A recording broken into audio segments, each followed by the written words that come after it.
Makanya rambut Pak Anto ini jigrak-jigrak. Iya. Ini pengalaman hidupnya ya? Iya. Oh, gitu.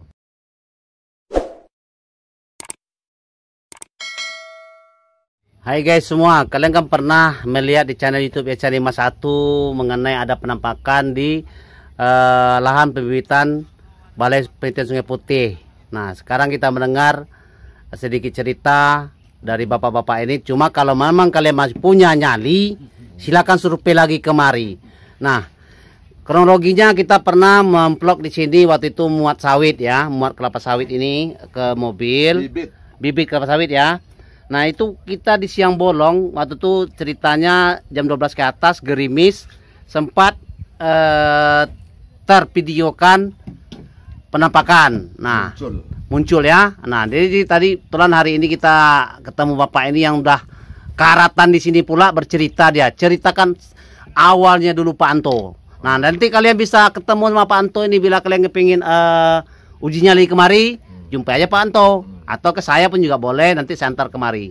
Oke, silakan lu ceritain Pak Anto kronologinya, kenapa yang hal demikian ada ya kan? Kita kan nggak menginginkan. Ya. Nah, tapi kan ada. Kenapa cerita dulu itu? Begini, Pak Yenzijal. Di zaman Belanda dulu, itu ini semua di Balai Penelitian Sungai Putih ini adalah dulu rumah Belanda, ya. Rumah Belanda. Baru yang kedua, di zaman Belanda dulu ada 5 orang penjahat berdatang untuk seolah mengusir Belanda dan merusak Belanda. Maka itu ditembak dan dibunuh mati. Maka makamnya itu ditanam di lingkungan daerah kita ini. Oh gitu. Yang satu dipindahkan oleh keluarganya, yang 4 mereka tidak berani mengambil makamnya untuk dipindahkan. Maka setelah Kenapa nggak berani? Yang satu kan dipindahkan. Iya. Yang 4 nggak berani. Ya. Alasannya apa? Alasannya memang itu keluarganya tidak sanggup mengambil itu makam pindahkan karena memang itu manusia zaman dulu. Artinya nakal dan memang berandal. Yang kedua, Belanda pun sudah artinya kalau barang siapa yang ngambil itu akan dipertanggungjawabkan sama keluarga. Sebentar.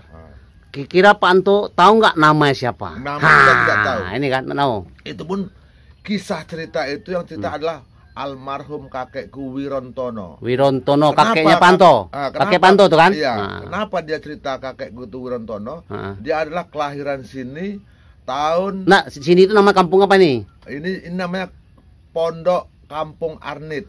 Pondok Kampung Arnit. Bersebelahan dengan Pondok Kandang Lembu Sukadame. Sukadame. Terus jadi dia adalah salah satu dulu yaitu orang yang pondasi buka lahan sini di zaman Belanda. Orang dari Jawa Tengah. Orang Ngapak. Dia yang bercerita itu. Orang Madura. Jadi situ ada dulu gerombolan perampok mau merampok Belanda yang ada di sini sekaligus mengusir, maka bertempur dan berperanglah sama Belanda. Nah, Belanda punya senjata. Pada penampakan itu ya Pak Yal ya kan? Ya. Kita Pak Yal lah yang saksi juga pada itu ya. Pada waktu itu kejadiannya Pak Yal mendorong mobil mogok, tapi dengan seperti mendorong cek gitu kan, mobil bisa jalan ya kan? Berarti kan yang menjaga yang membantu kan? Nah, di situ kata orang sih aku nggak paham ya. Kata orang Undurwo lah, katanya orang apalah Bunian ya kan? Itu memang apa namanya itu? Manusia yang memang asli mati terbunuh di sini. Mau gemuk dia. Gemuk, tegap tinggi, rambut panjang. Iya, oh gitu ya. Memang tuh gemuk ya? Muka lebar. Muka lebar ya?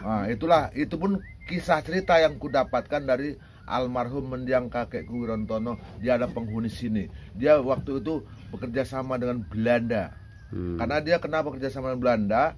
Dia di sini adalah satu kepala suku. Centeng lah, enggak? Centeng di sini. Oh, centeng ya. Nah, kalau dia nggak mau ikut kata Belanda, dia juga terbunuh. Oh, gitu, centeng itu ya. Nah, maka centeng itu banyak memihak ke Belanda ya kan, demi mengamankan kantongnya juga ya kan. Nah, masalah itu kita tidak tahu, demi nyawa dia lah. Nyawa juga. Karena ini dulu Balai Penelitian Sungai Putih, sebelum Balai Penelitian Sungai Putih ini adalah namanya Sungai Putih. Ini Sungai Putih namanya dulu. Sungai Putih. Sungai Putih ini adalah memang dulu jajahan Belanda. Mereka berdomisili di sini. Jadi orang yang nggak mau ikut kata Belanda itu dibunuh sama Belanda.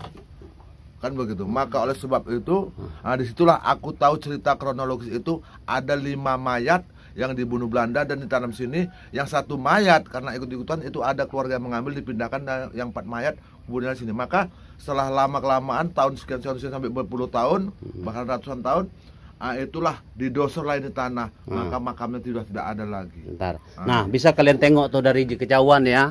Itu bekas rumah Belanda ya? Iya. Ya, Tantar. Nah, itu ya rumah Belanda ya. Itu bangunan Belanda ya, tanda buktinya ada Belanda di sini ya.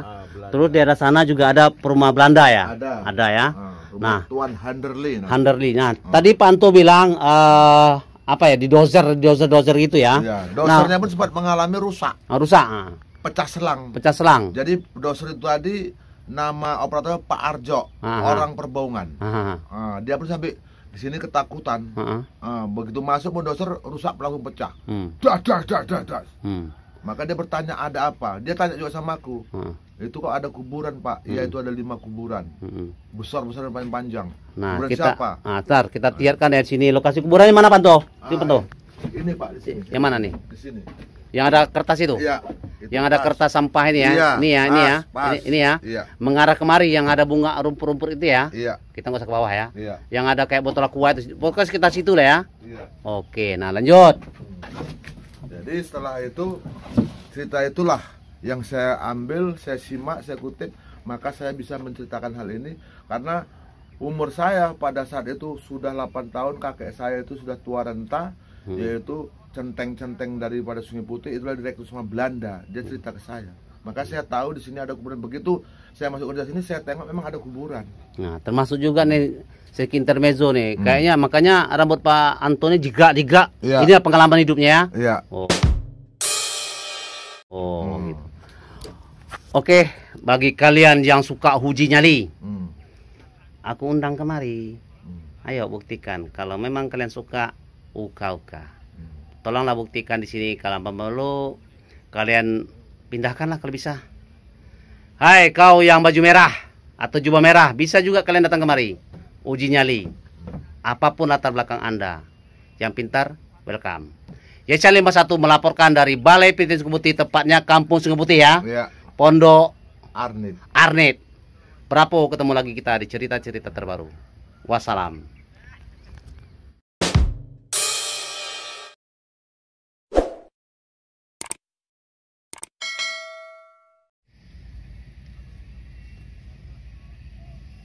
Proses dan keadaan di lapangan.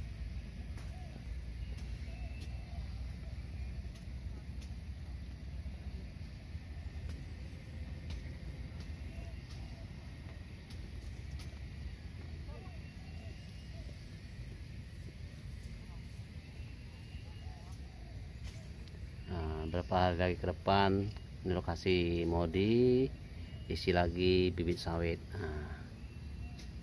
Untuk pembesaran lahannya ini dipersiapkan untuk pembesaran dan pemeliharaan bibit kelapa sawit.